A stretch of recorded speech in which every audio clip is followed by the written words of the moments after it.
Leave my home or I'll summon the police, my father shouted on Christmas Eve, hurling my presents into the snow. You know that gut-wrenching feeling when you realize the people you bleed for, the ones you call family, see you as nothing more than a bank account and a doormat? Well, imagine that realization hitting you hard on Christmas Eve. And then imagine turning that pain into the most satisfying, ironclad lesson they'd ever learn. Want to know what happened next?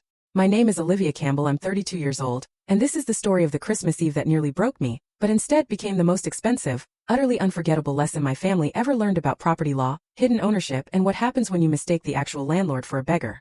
For 8 long years like clockwork, $3,500 left my account and landed in theirs.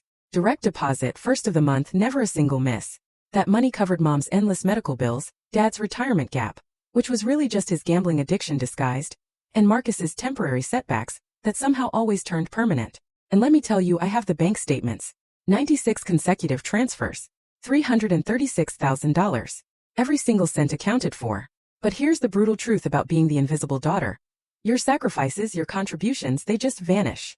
They become someone else's story. Every family dinner, I'd watch Dad raise his glass, his eyes beaming. Thank God for our son's support, he'd declare, his hand on Marcus's shoulder. And Marcus? He'd just nod, accepting praise for money he never sent, a life he never funded. Mom's heartfelt thank you cards? They went straight to Marcus's apartment. I even have the one she sent after her hip surgery. A $45,000 bill I covered entirely. It still sits in my desk drawer. Dearest Marcus, your generosity saved us. A dagger every time I read it. I kept every receipt, every cleared check, every wire transfer confirmation. Not out of spite, not really. It was just habit. As a principal architect, documentation is my lifeblood. Buildings don't stand on good intentions. They need proof. Every beam, every joint, every foundation stone. And I applied that same principle to my family finances. The truth would surface eventually, I told myself. It always does. What I didn't expect was for it to arrive with police sirens and eviction notices. But I'm getting ahead of myself. To really understand how we ended up there, on that frigid Christmas Eve, you need to understand my family dynamic. It's the kind where one child's promotion to principal architect, with a $180,000 salary, gets mentioned as an afterthought, while the other child's vague promises about startup funding get standing ovations.